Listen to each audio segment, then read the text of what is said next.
Donald Trump's election has officially killed woke corporate culture. Companies like Meta, Amazon, and Walmart have cut their DEI programs, and Mark Zuckerberg has publicly said there's too much feminine energy in the workplace. This shift has happened so fast, it's clear how cynical these business leaders are. And it also confirms what Marxists always knew, that these capitalists never cared about oppression. They'll just go whatever direction the wind is blowing. And for decades, identity politics, or wokeness as it's known today, was the dominant ideology of the Western ruling class. How did this happen in the first place? In the 1980s and 90s, when the class struggle was dormant, a layer of middle-class intellectuals developed a system of ideas and methods for fighting oppression within the capitalist system. Instead of uniting the working class against the capitalist system, which exploits and oppresses all of us, they focused on individual acts of struggle. Change the way we talk, police each other's language, get more women into the boardrooms and Congress, pressure companies to use hiring quotas for women and minorities. And a section of the ruling class recognized how useful these ideas would be for diverting mass movements into safe channels, so they actively promoted and popularized them. Most major corporations jumped on the bandwagon through their marketing and by adopting DEI programs, so they could brag about how diverse their workplace is and how much they're doing to fight oppression, while continuing to pay their now diverse workforce shit wages. Here in Canada, we had a feminist prime minister for 10 years. Now, Justin Trudeau's government didn't provide universal childcare or maternity leave for women to be able to equally participate in the workforce, didn't provide affordable housing or even sufficient investment in women's shelters to escape domestic violence. But Trudeau's cabinet was 50% women. In the United States, the Democratic Party has used identity politics to make workers support capitalist politicians like Hillary Clinton and Kamala Harris. Vote Kamala, she's a black woman.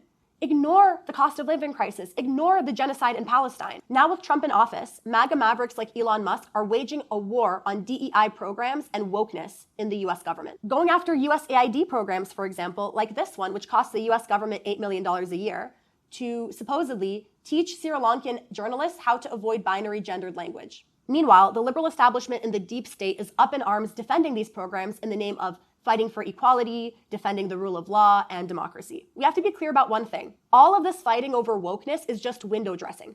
Musk's real agenda is to clear out the old liberal establishment, which has been running the US government for decades.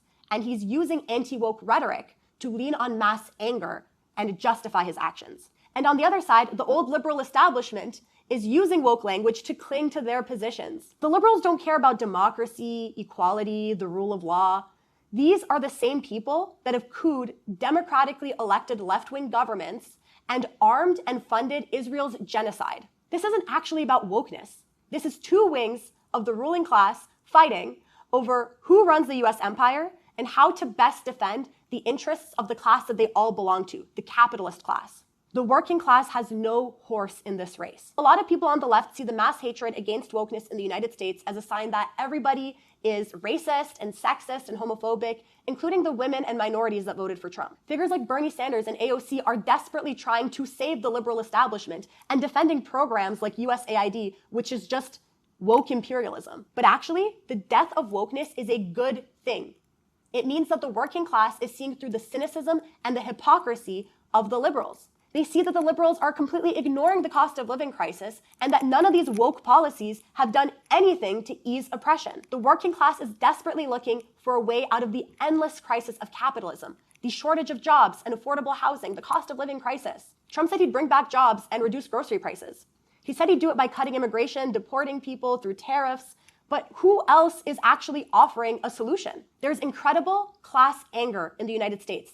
And with the absence of an alternative, it is ironically a billionaire that is capitalizing on that anger today. Not because the working class is racist, but because the left has over and over again refused to break with the liberals and lead an independent working class struggle for jobs, for housing, for social services. And ultimately, people like Bernie Sanders and AOC are to blame for the current situation. Now, in the current climate, the right wing is mistaking the mass hatred of wokeness for mass support of racism, sexism, homophobia, and they will feel emboldened to attack women and minorities. It will be a death sentence for anyone on the left that responds to these threats by supporting the liberals even harder, doubling down on wokeness, and going down with the sinking ship of liberalism. As Marxists, we reject wokeism.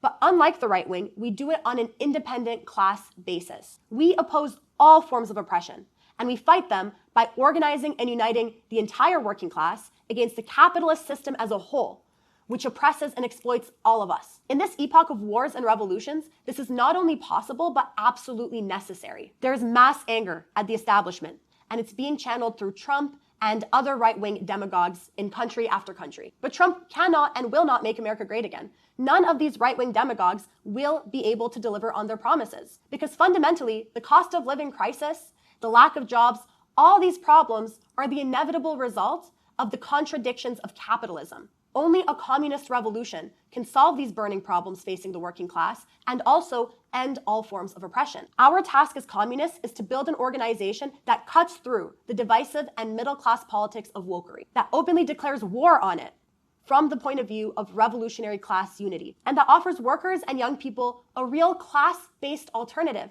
to the injustices, poverty, and insecurity of life under capitalism. With such an organization, we will defeat both sides of the capitalist so-called culture war.